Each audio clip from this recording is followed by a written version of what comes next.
The government is launching a full-scale emergency economic response system to cope with the prolonged Middle East conflict. It will be led by the Prime Minister and supported by Cheong Wa Dae.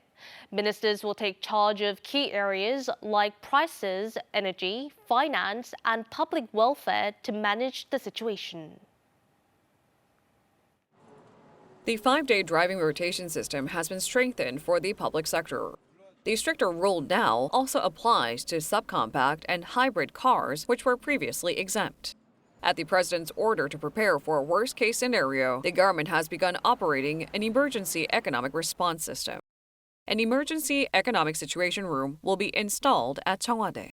Led by the Prime Minister, an emergency economic headquarters will be formed with key ministries taking on working-level tasks.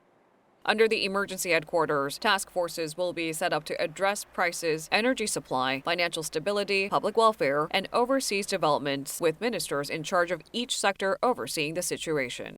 Cheong Wa Dae is making preparations for a possible scenario that the Middle East conflict could drag on, describing it as unpredictable.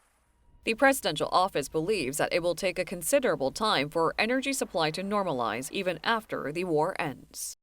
최소 3개월 그리고 길게는 6개월 정도까지 염두에 두면서 다양한 시나리오별 대응 방안을 In order to overcome the crisis, they believe that an additional budget is urgently necessary, with a plan to have an extra budget proposal approved by the cabinet meeting next Tuesday.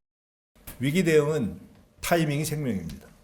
민생 방어와 경기 안정을 위한 추경은 선택이 아닌 필수입니다.